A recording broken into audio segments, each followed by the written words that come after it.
Hello and welcome to The Bulletin with UBS on Monocle Radio. Each week, the sharpest minds and freshest thinkers in finance take you beyond the numbers and hype, right to the heart of the big issues of the day. This week, we're once again looking back in order to look forward.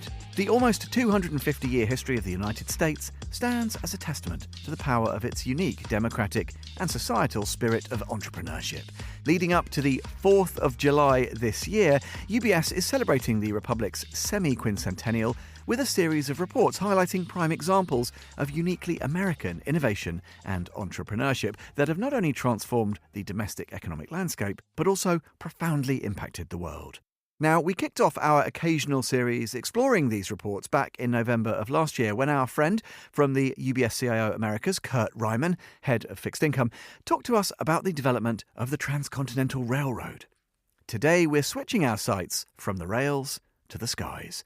The focus this time is on aviation, and the report we're exploring is titled Into the Wild Blue Yonder. Joining us to discuss this latest piece, I'm delighted to say, is Nathaniel Gabriel, equity strategist covering industrials and materials in the UBS CIO Americas. Nathaniel's also lead manager of the power and resources strategy there. Nathaniel, a warm welcome to the show. Now, it's funny, I can imagine people thinking your work as a strategist focused on industrials is all about the here and now, but yet we're taking lessons from, a century or more ago in technological innovation, the development of ideas, public-private cooperation, scalable efficiencies. I guess I'm asking you to remind us, first of all, that it must be profitable to look back in order to best look forward, right? Thank you very much for having me. It's a pleasure to be here. And yes, it's true. You know, when I started covering the industrial sector 15 years ago, a few colleagues said to me, "Are you sure you want to cover a dying old world industry?" But it's really not. And now industrial companies are helping power AI data centers and transform manufacturing through automation. And as we're talking about today, pushing the boundaries of aviation. But one of the core tenets I see of being an industrial analyst specifically is that there's always a cycle. There's a natural ebb and flow to almost every aspect of what we look at. And those cycles can look very different depending on which industry you're looking at specifically. Some have very long cycles, like airplane manufacturing, where an airline putting in an order today might be waiting until the mid-2030s to get that plane. And some have very short cycles, where you're selling individual widgets through distributors, and you're very closely tied to the health of the economy, which of course goes through its own cycles.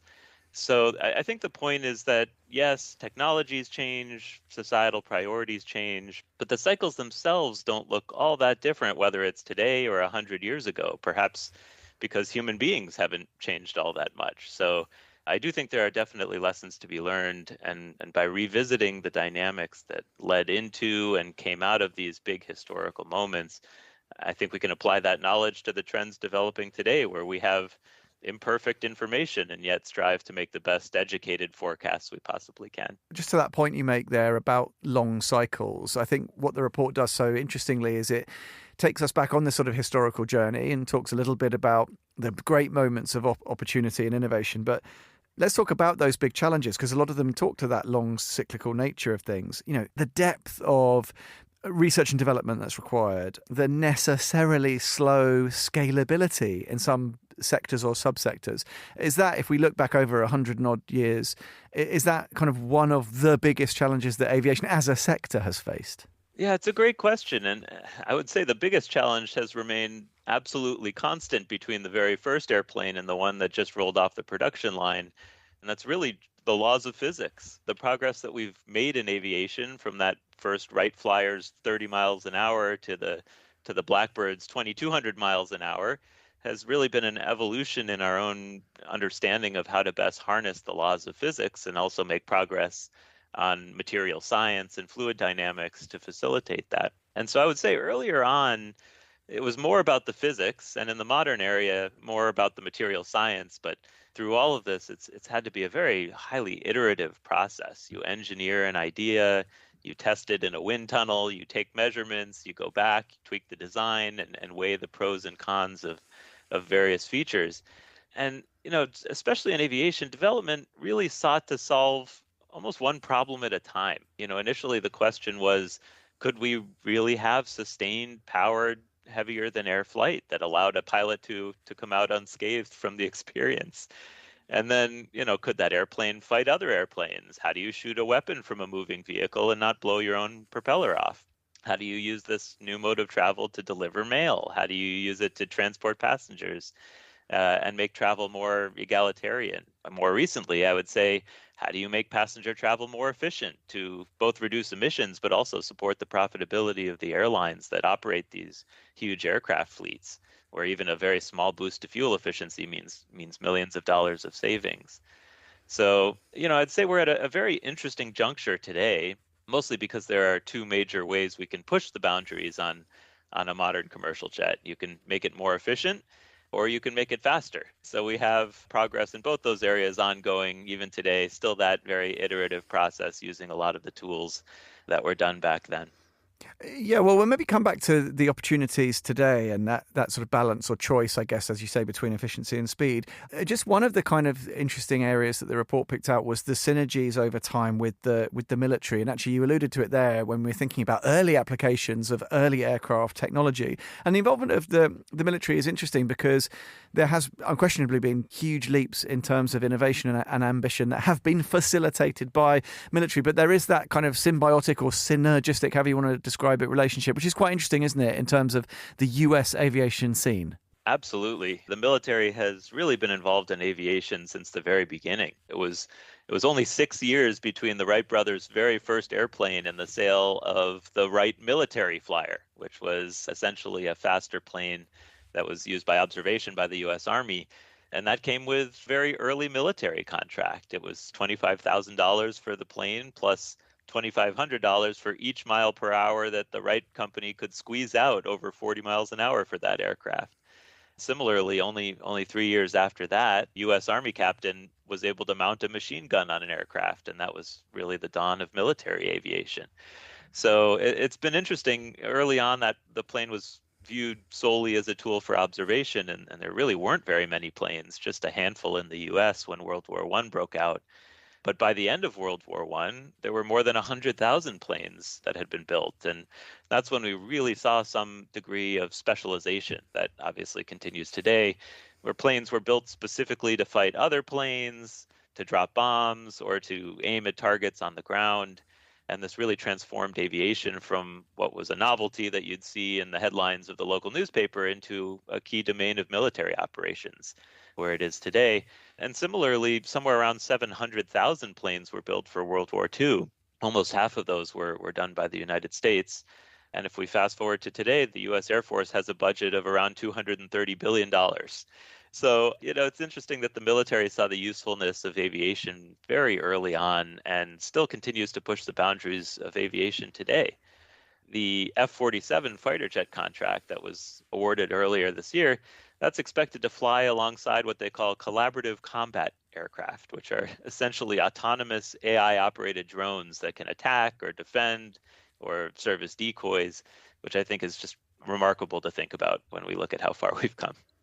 For sure. And it's funny, you mentioned government contracts there, and looking at a couple of these sort of red threads that run through a lot of these 250 years pieces, because we talked about it in the context of railroads, again, with Kurt Ryman before. That old truism, I don't know how helpful it is to someone who actually works in the game that you're in, Nathaniel, but this idea, buy what governments are buying. It was kind of true when we were talking about infrastructure and rolling stock then. Still true, or was it true, and does it remain true about aviation technology too, do you think? It is a generalization, but I think there is some truth to that. I think it's because a government's priority is not necessarily the free market's priority. And certainly the scale of its resources can push markets in ways that they might not have gravitated toward organically. Mostly, I think government participation can just help to remove some of the risk from these massive undertakings in ways that private entrepreneurs and smaller amounts of capital really can't.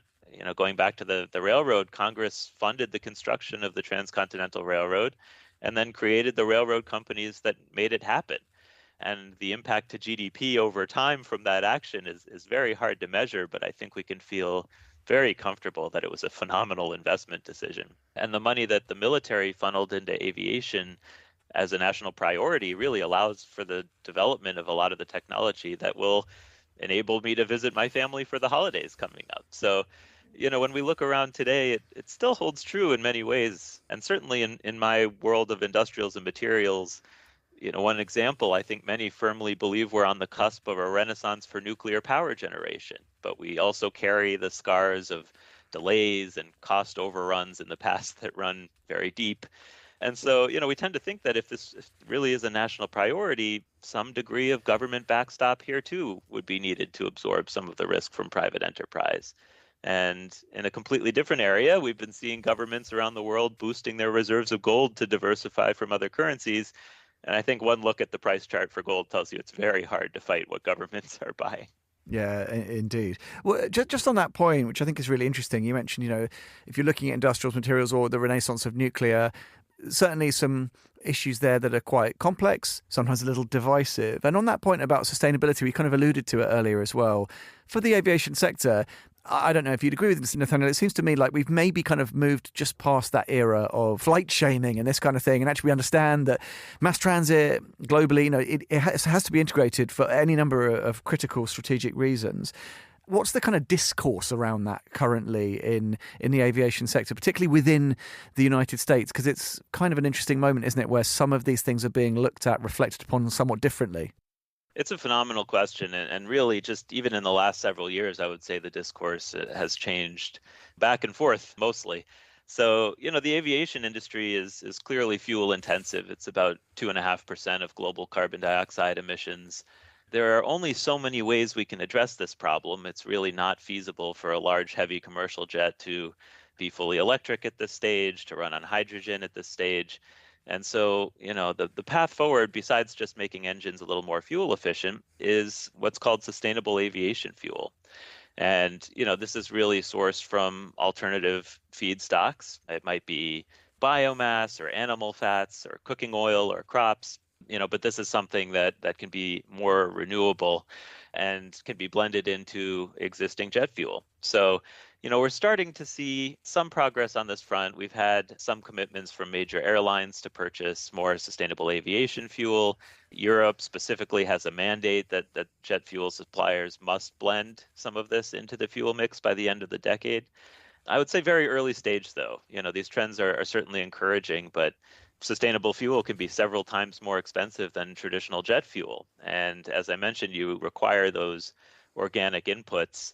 If you're simply growing crops to fuel jet engines, that would be incredibly inefficient. It would be something like 30 pounds of corn to make 1 gallon of aviation fuel, and a plane might hold 30,000 gallons on a long flight. So still trying to test ways to access this opportunity here.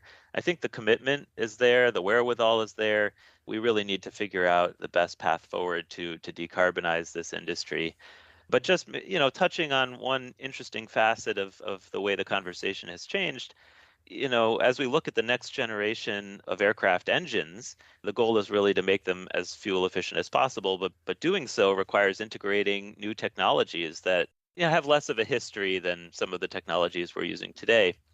And, one thing we've seen in the post-pandemic period where we've had significant shortages of new aircraft production, airlines are running aging fleets. Some of the new aircraft that have come out have not been anywhere near as reliable as airlines would have hoped, is that there might be a little pushback in that area where airlines don't want to be the guinea pigs to test out the newest technology and would much prefer to have very reliable airplane than one that might be a little bit more fuel efficient but could be grounded. And there are so many challenges, obviously, at the moment, whether we look at the commercial space, military, as you said, fundamentally in terms of trying to be more efficient or to make these aircraft fly quicker. If we look at the sort of next frontiers, though, maybe some areas that are most exciting when you dive into this deeper analysis, Nathaniel, what about urban aerial mobility? Because I kind of feel like we've been on the cusp of the classic flying car, the robo-taxis and all the rest of it. It always seems to be, oh, no, it's next year. Is that urban aerial mobility story maybe one of the most compelling next chapters that might be written? Yeah, I completely agree with you. It's very funny when people are talking about air taxis. I think our minds jump right to the Jetsons and assume it's a far-fetched idea. But, the reality is that this industry has matured very significantly in the last several years. And we're very likely to see some of these air taxis entering into passenger service within the next few years. So by the end of the decade, you too might have your opportunity to hop to the airport and skip the highway traffic. But To add a little context around that, it's an idea that's always made sense for many reasons, but it took time for that technology to mature enough to get off the ground, so to speak.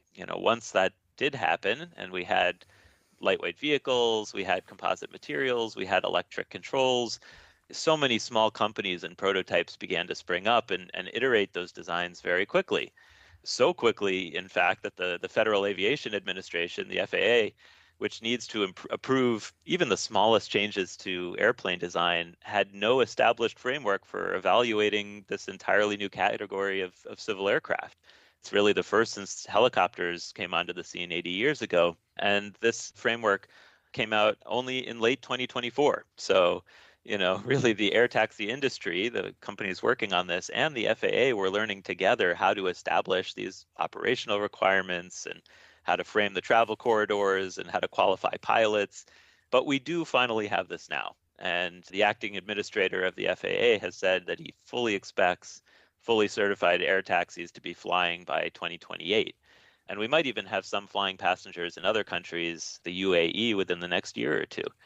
It's hard to describe exactly what that will look like because there are, as I mentioned, hundreds of companies working on products. Some are going through test flights and very close to certification. Others are much earlier stage. Some are owned by the large aircraft manufacturers. Some are trying to make it on private capital. And we've had the opportunity to see a few of these prototypes. They're really impressive, but the designs vary very widely as well. Some are like electric helicopters, and some are like some have propellers that change positions. Some have vectored thrust. Some look like a drone that you might get your kids for a holiday gift. But I think one of the critical dividing lines is that some are intended to be piloted by a person, and some are jump straight to remotely monitored autonomous flight. Those will take longer to certify, but we're likely to see a variety of solutions coming to market in the next few years. So I think the short answer is that we're very close to the beginning of this industry taking off, but it is here. And we might have 30,000 of these flying around the world 20 years from now, acting as airport shuttles, easing commutes, even transporting organs for transplant, which I've learned is a high priority use case early on. Well, if you'll indulge us then, if we take that future-focused view and push the timeline out a little more. It's funny, you alluded to, sort of the Jetsons and that kind of conception of what the future could look like. I guess you must occasionally allow yourself, Nathaniel, to do this. Maybe not 250 years hence. That's maybe a little ambitious. But if we look, I don't know, a generation of development further forwards, what's most exciting to you? I appreciate you don't actually have a crystal ball, despite your very perspicacious remarks. But what kind of, I don't know, what most intrigues you or most excites you, I don't know, in the next kind of generation? Is it that, the return of supersonic? That's a narrative, isn't it? What kind of things pique your interest? Yeah, it's a terrific question. I wish I did have the crystal ball. That would make life easier. But, I think there are a few interesting things coming our way that are, we're seeing the early roots of them. So it's not quite so far-fetched. And some of it is in aircraft design that either facilitates efficiencies that we can't realize with current technology. Some companies are working on what's called a blended wing aircraft, which essentially looks like a giant triangle where the wings blend into the fuselage. As a passenger, I'm not sure I'd like that because you lose your window. I like looking out the window, but that could have essentially a step change for fuel efficiency. We're piloting new types of engines here. Far down into the future, we essentially know the building blocks of how to make engines more efficient, but I think we're just scratching the surface in terms of what we can do with open fan designs. That's a real source of innovation now. And I think, growing the electrical content of aviation is incredibly significant. We've made progress increasing the content of electrical systems on airplanes like the 787. We're starting to get these electric air taxis. But to the extent that other areas of industry, like electric vehicles and energy storage, are improving what we can do with batteries and electrical content, there is a time down the road where I think we may be able to have a fully electric aircraft that can carry more than a handful of passengers. So those get me particularly excited. And then, perhaps just zooming out, since I started my career 15 years ago, we've been in this mentality of the industrial Internet of Things. And it started early on by putting sensors on everything from industrial equipment to airplanes and harnessing all of this data, but no one was quite sure what to do with all that data. So, with the advent of AI, I get very excited about how we can best optimize all this data that's being harvested from industrial equipment and use it to, essentially create efficiencies and improve production in ways that can improve our quality of life on a daily basis. Nathaniel Gabriel bringing us to the end of this edition of the show here on Monocle Radio. You can listen again and explore more at monocle.com, or do follow and subscribe wherever you get your audio. And as ever, you can discover more and find out how UBS can help you at ubs.com. This is The Bulletin with UBS on Monocle Radio. I'm Tom Edwards. Thanks for listening.